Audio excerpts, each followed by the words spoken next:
warahmatullahi wabarakatuh. Selamat datang di podcast Jejak Ramadan M. Abu Sarul. Semoga teman-teman semua masih semangat menjalankan aktivitas di bulan Ramadan ini. Nah, perkenalkan nama saya Qobinatul Kalami dan narasumber saya Ibu Adilatus Sa'diyah yang akan membawakan tema cara menjaga kesehatan di bulan Ramadan, tips dan pola makan yang harus dijaga saat bulan Ramadan. Nah, sebelum mulai sesi tanya jawab kali ini, gimana kabarnya Ibu? Alhamdulillah sehat. Bila gimana puasanya masih lancar ini? Alhamdulillah aman. Alhamdulillah. Nah, kita masukin sesi tanya jawab pertama, cara menjaga pola makan saat bulan puasa. Nah, menurut Ibu nih, saat bulan puasa itu pola makan yang harus dijaga saat berbuka dan sahur itu gimana sih? Sebelum itu mungkin saya mau menjelaskan tentang puasa ya Mbak ya.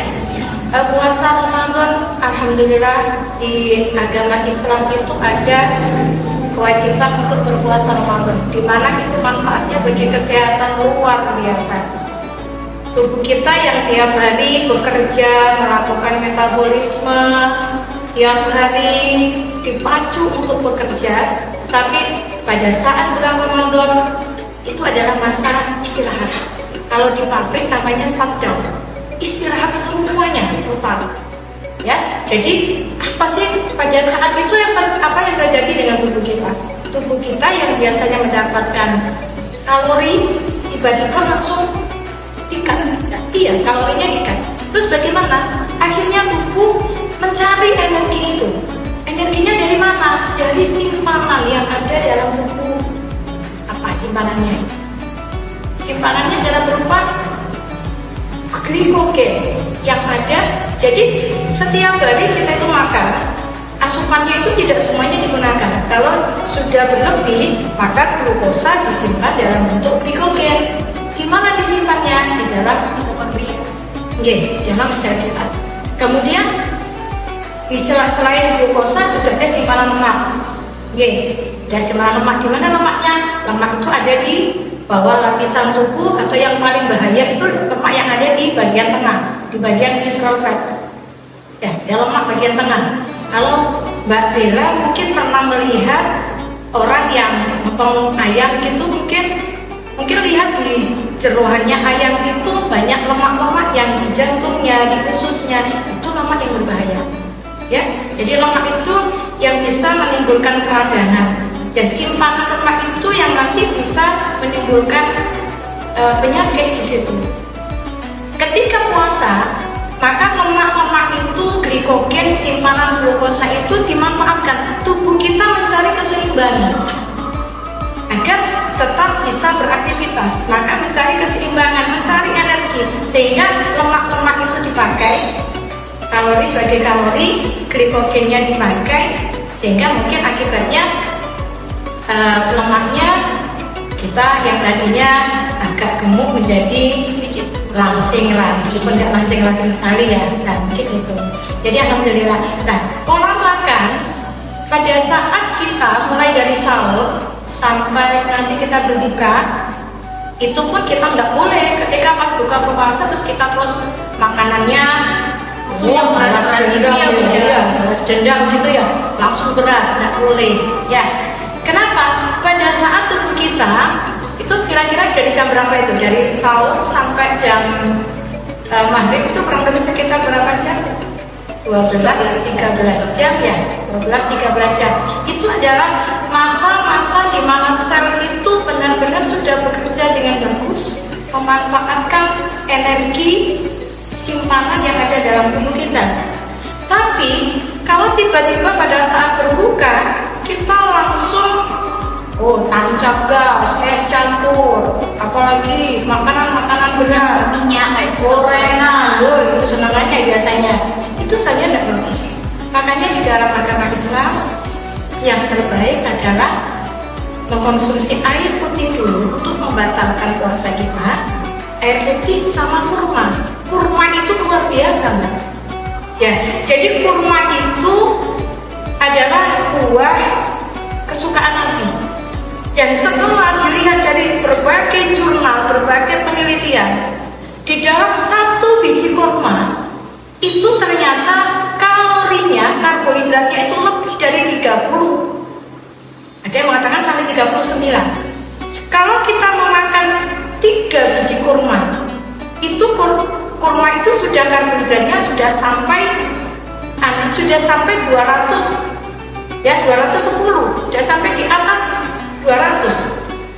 Nah, itu sama dengan 1 piring nasi kita. Makanya anjurannya adalah 3 biji kurma. Dan selain ada karbohidrat, di situ ada banyak sekali fiber, serat, ya, kandungan seratnya bagus, kandungan mineralnya bagus, ada kalium, ada magnesium, luar biasa. Kalau kita lihat dari kurma, makanya, dan kurma itu adalah bentuk karbohidrat yang sangat sederhana.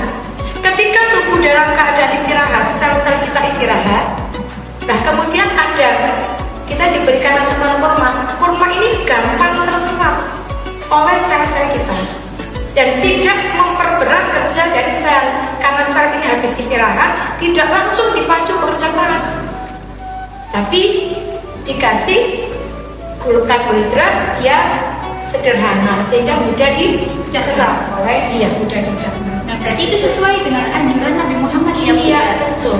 Berhentilah makan sebelum Jadi kita yang tahu, Mbak. Kita yang tahu kondisi tubuh kita. Jadi tiap orang mungkin kondisinya berbeda-beda. Jadi kalau kita misalnya bekerja keras, maka kita mungkin tidak sama dengan orang yang aktivitasnya tidak terlalu banyak. Meskipun minum juga seperti itu. Bagaimana cara kita untuk membatasi jangan sampai kenyang.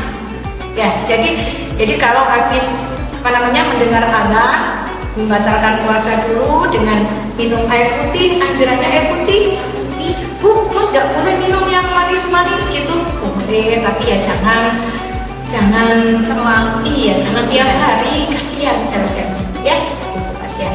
Kemudian setelah itu, melaksanakan sholat maghrib, baru kemudian dilanjutkan dengan makan makanan yang berat, tidak apa-apa. Baru kemudian melaksanakan sholat tarawih. Nanti kalau kita fokus di depan ketika sholat tarawih, kita lulu.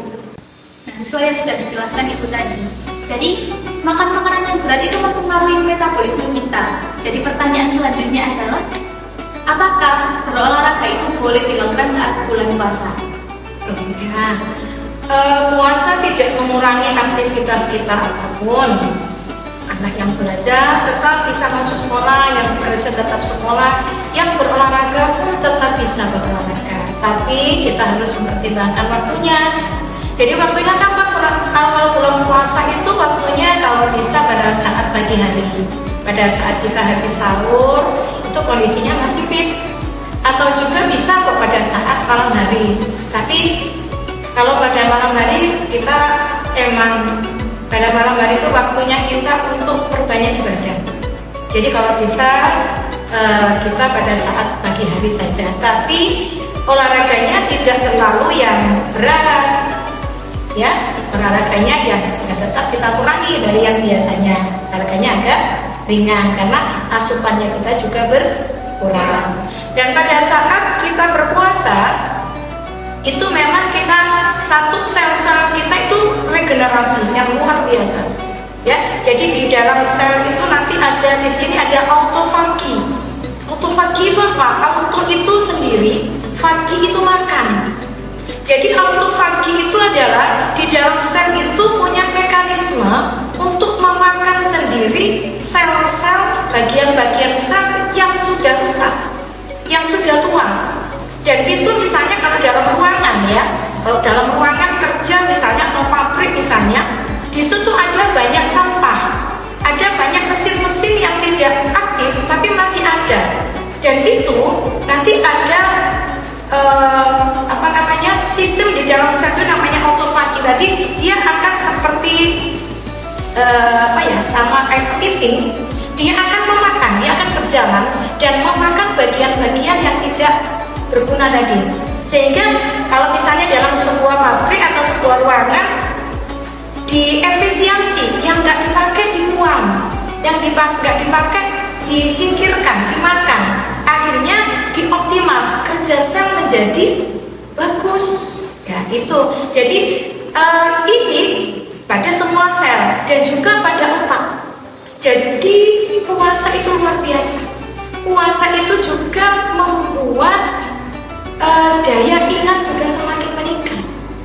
Ya, jadi ternyata puasa, kalau ada anak puasa terus kemudian malah lesu, gak semangat sekolahnya, itu salah sebenarnya. Puasa juga secara hormonal dapat meningkatkan hormon serotonin dan dopamin. Itu hormon apa? Itu adalah hormon yang untuk meningkatkan kebahagiaan. Jadi kalau ada orang yang puasa datang bulan Ramadan kemudian gak bahagia, berarti salah. Karena dopaminnya meningkat. Iya. Jadi dengan puasa itu dopamin meningkat, serotonin meningkat, kebahagiaan maka akan meningkat. Dan itu makanya luar biasanya puasa yang secara kesehatan, kalau kita pilih dari kesehatan, luar biasanya di situ agama kita memang luar biasa. Nah, tapi biasanya anak muda nih Bu, kalau datang bulan puasa itu kayak capek, gimana ya gitu mengatasi bulan Ramadan ini, Iya. gampang haus, gampang lapar. Itu kenapa sih Bu? Itu dimulai dari niat ya. Jadi ketika masih anak-anak, kan masih dalam proses belajar, untuk berpuasa. Oke. Nah, mungkin ketika sudah siang hari, kapan berbuka, kapan ini, ada remekan dan sebagainya. Tapi kalau sebenarnya pada remaja harusnya nggak ada itu. Kenapa? Karena pada remaja sudah mulai balik, sudah tahu itu sebuah kewajiban dan niat. Kalau sudah niat itu dalam hati, saya niat untuk berpuasa, itu kita sadar. Niat itu adalah dari hati dan secara sadar saya melakukannya adalah untuk ibadah. Maka tidak ada tadi yang omongan yang Puasa itu capek. Nggak ada seperti itu. Karena kita mulainya dari niat. Innamal a'malu Niat. Sesungguhnya iman itu tergantung niatnya. Iya, betul sekali. Nah, tipsnya nih Bu untuk mengatasi hal itu gimana? Oke, tipsnya kita mulai dari sahur dulu ya Mbak ya. Kalau kita sahur itu adalah dianjurkan adalah untuk di akhir waktu ya. Jadi sahurnya di akhir waktu, kemudian minum dengan minum yang takarannya sesuai dengan kebutuhan kita lah. Oke, kalau kita kebutuhannya banyak, aktivitasnya banyak, maka juga akan ditambah air minumnya. Biasanya 1 gelas atau 2 gelas itu sudah cukup. Kemudian 1 piring nasi, 1 piring maksudnya, 1 piring itu kalau bisa jangan semuanya karbohidrat, tetapi separuh piring itu adalah karbohidrat, ada sayurnya, ada lauknya, ada protein di sini. Iya, apalagi terutama untuk remaja. Ya, jadi untuk daya ingat, untuk kecerdasan, maka apa sih bedanya karbohidrat dengan protein? Kalau karbohidrat untuk daya ingat, itu daya ingatnya jangka pendek. Jadi kalau sekarang belajar, sekarang ingat. Tapi untuk UTS, untuk ujian lupa. Itu karena kebanyakan karbohidrat. Tapi kalau protein itu ingatannya jangka panjang.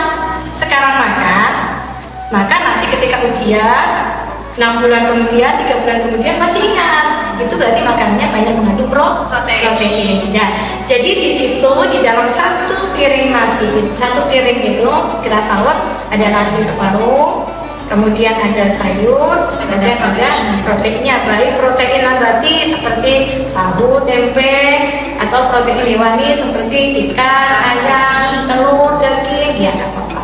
Jadi harus berbanyak protein untuk regenerasi sel. Kemudian kalau misalnya bagi yang sudah lanjut usia atau bagi yang merasa tubuhnya harus banyak yang dikeluarkan lemaknya pada puasa, mumpung bulan puasa, untuk menggelontor lemak, maka dikurangi lagi, jangan separuh tapi bisa juga 1/4. Jadi yang tahu porsi itu adalah diri kita masing-masing. Kalau kita mau menjaga kesehatan baik, maka seperti itu. Ya. Kemudian kita niat sudah berpuasa, ketika berbuka buka, tadi sudah disampaikan, bukanya jangan balas dendam, jangan ugal-ugalan ya. Jadi iya, nggak boleh. Jadi kalau bisa air putih dulu, kemudian kurma, ya kurma 3 biji. Jadi saya sudah sampaikan, baru kemudian sholat, kemudian baru makan berat seperti itu. Jadi makan beratnya pun dalam takaran yang tetap tadi, setengah piring nasi, ada sayur, ada protein. Nah, Bu, ini pertanyaan yang sering ditanyakan. Kalau bulan puasa itu ngaruh nggak sih kalau misalkan kita diet? Oh ya, bulan puasa diet itu apa sih? Diet itu adalah sama dengan kita mau membatasi, kita menakar asupan makanan yang ya sama. Jadi puasa itu sudah kita melakukan diet, kita mengatur pola makan kita itu sudah termasuk diet. Jadi jadi makanan yang kita makan yang masuk ke dalam tubuh kita, baik itu karbohidrat, protein, jumlahnya tidak berlebihan. Kalau ditambah lagi dengan ini diperkecil lagi, kasihan. Dan setiap tubuh tahu kemampuannya masing-masing. Oke? Ini ada pertanyaan satu lagi yang untuk menutup jejak Ramadan kita kali ini. Nah, kenapa sih Bu setelah sahur itu kita kebelet buang air kecil terus? Itu kenapa? Apakah metabolisme tubuh kita atau seperti apa? Oh iya. Memang, Alhamdulillah merasakan juga ya. Pada saat kita berpuasa, itu sebenarnya selain kita sel-sel kita istirahat, sel-sel kita mengalami regenerasi, dan yang paling penting adalah detoksifikasi, yaitu pengeluaran racun. Ya, jadi pengeluaran racun ini bisa dilakukan oleh hati lewat empedunya dan bisa dilakukan oleh ginjal. Nah, jadi kalau kita pada saat kita berpuasa, biasanya memang kita pada saat sahur kita sering banyak buang air kecil. Itu adalah proses dari detoksifikasi, pengeluaran racun kita lewat ginjal. Ya, jadi ada beberapa zat berlebih atau ada apa yang harus dikeluarkan. Nah, sebelum menutup kegiatan jeda Ramadan kali ini, kesimpulannya dari tema yang kita bawakan hari ini dan tips untuk teman-teman yang ada di rumah agar puasanya tetap sehat dan semangat menjalani kegiatannya.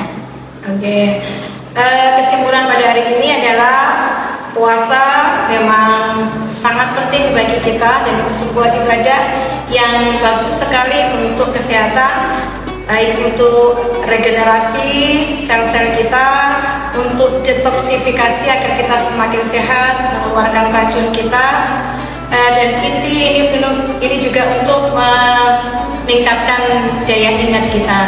Dan tipsnya adalah tetap jaga pola makan, tetap beraktivitas yang tidak mengurangi ibadah kita untuk berpuasa. Cukup mungkin. Saya Kofiatul Kalami dan narasumber saya Ibu Adila Musadia pamit undur diri. Wassalamualaikum warahmatullahi wabarakatuh. Waalaikumsalam.